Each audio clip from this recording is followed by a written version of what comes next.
Hello, we're the history hikers. Another castle awaits. Roquefixade. And as you can see, it is built on a fissure in the rock. Because they were very original in naming this one. Let's take you along.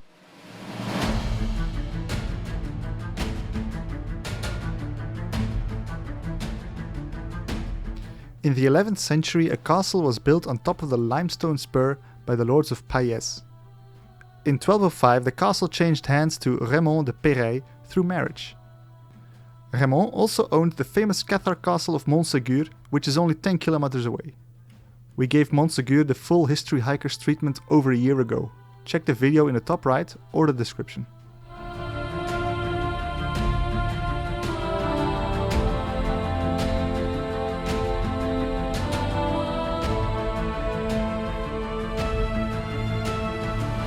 I hope you're not tired of seeing us climb a mountain to get to a castle, because it's another one.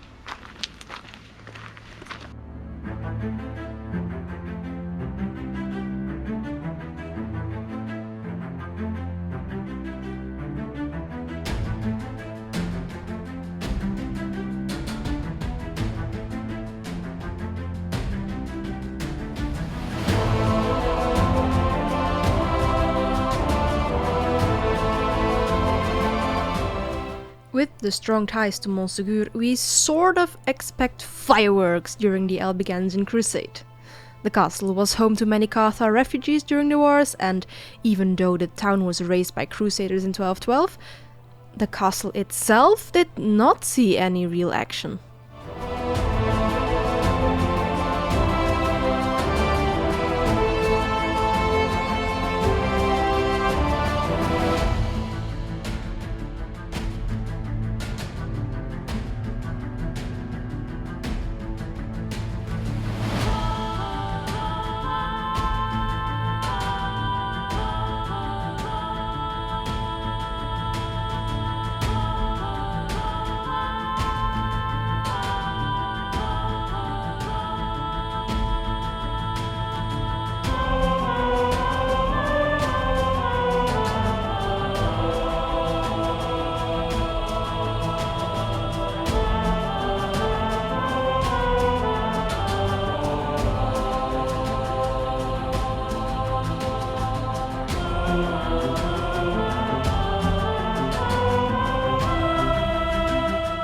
Though the castle did not become royal property right after the Crusades, like many of its kind in the region, the King of France did seize it from the Count of Foix in 1272 after a revolt.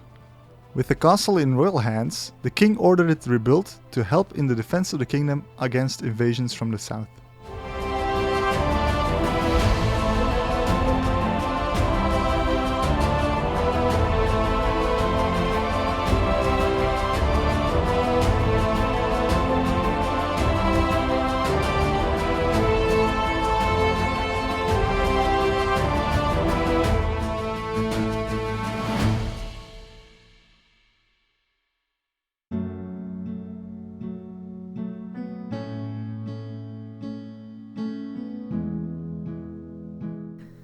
The castle today comprises two enclosures. The outer ring wall follows the edge of the cliffs and has minimal traces left, though it does provide stunning views over the valley and the main castle. The builders employed ingenious engineering to overcome obstacles, like we see in the north wall, where they used a vault to span the gap of a fault.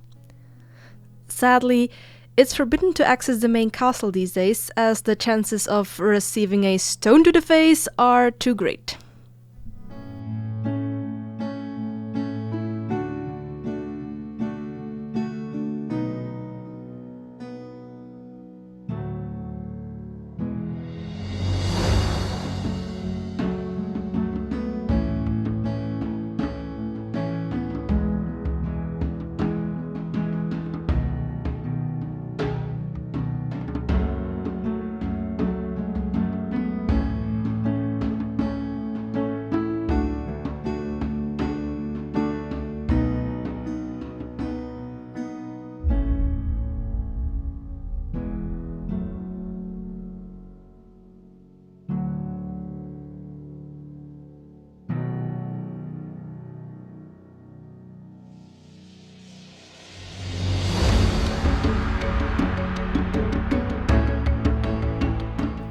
In 1463, the then King of France returned the castle of Roquefixade to the Count of Foix.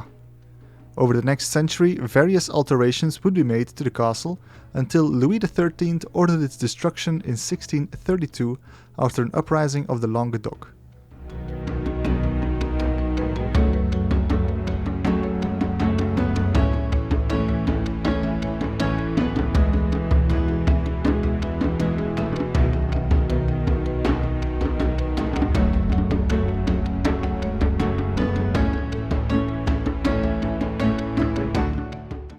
Though the main castle can't be accessed, we were still awestruck by this majestic beast of a fortress, which makes for some epic shots.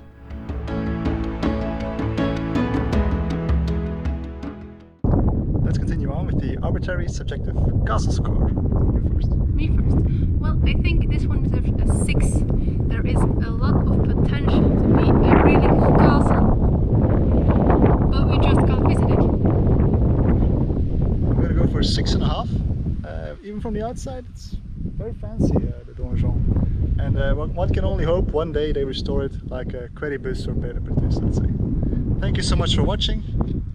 Like, comment, subscribe and all that good YouTube stuff if you want to see more of these kind of castles. And be sure to post your own subjective arbitrary castle score down in the comments. Yes, and I'll see you next time. Bye. Bye.